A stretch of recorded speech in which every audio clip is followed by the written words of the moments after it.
പ്രതിപക്ഷത്തിന്റെ എതിർപ്പിനിടെ വനിതാ സംവരണ ഭേദഗതി ബിൽ ലോക്സഭയിൽ. ബില്ല് കാലത്തിന്റെ അനിവാര്യതയെന്ന് പ്രധാനമന്ത്രി നരേന്ദ്രമോദി. എതിർക്കുന്നവർക്ക് രാജ്യത്തെ വനിതകൾ മാപ്പ് നൽകില്ലെന്നും ബില്ലിന്മേലുള്ള ചർച്ചയിൽ മോദിയുടെ വിമർശനം. BJP രാജ്യത്തെ സ്ത്രീകളെ തെറ്റിദ്ധരിപ്പിക്കുകയാണെന്ന് പ്രിയങ്ക ഗാന്ധി ആരോപിച്ചു. ഫെഡറൽ തത്വങ്ങളുടെ ലംഘനമെന്നാരോപിച്ച് പ്രതിപക്ഷം നാളെ ബില്ലിനെതിരെ വോട്ട് ചെയ്യും. വനിതാ സംവരണ ഭേദഗതി, മണ്ഡല പുനർനിർണയം, കേന്ദ്രഭരണ പ്രദേശ നിയമ ഭേദഗതി എന്നീ 3 ബില്ലുകളിലാണ് ലോക്സഭയിൽ ചർച്ച പുരോഗമിക്കുന്നത്. പ്രതിപക്ഷ പ്രതിഷേധത്തിന് പിന്നാലെ വോട്ടെടുപ്പിലൂടെയാണ് ബിൽ അവതരണത്തിന് അനുമതി ലഭിച്ചത്. അനുകൂലിച്ച് 251 പേരും എതിർത്ത് 185 പേരും വോട്ട് ചെയ്തു. ബില്ലിനെ എതിർക്കുന്നവർക്ക് വലിയ വില നൽകേണ്ടി വരുമെന്ന് പ്രധാനമന്ത്രി Narendra Modi.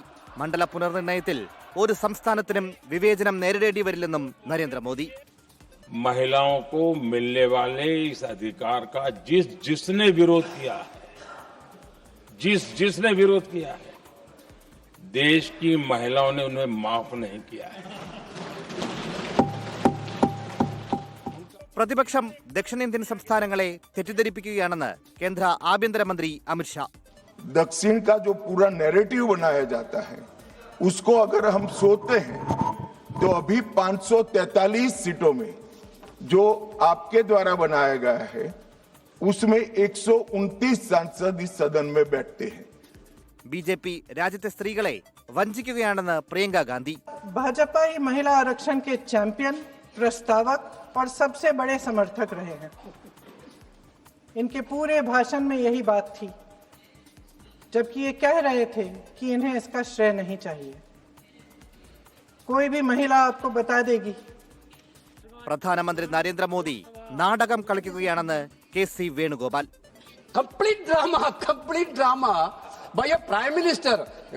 Drama by Kiran Rijiju we can understand, but complete drama by a prime minister.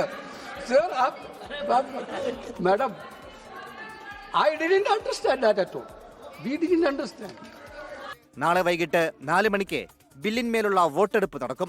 3-2 ഭൂരിപക്ഷം ഇല്ലാത്ത സാഹചര്യത്തിൽ ബില്ല് തള്ളിപ്പോയേക്കും. 24 ഡൽഹി.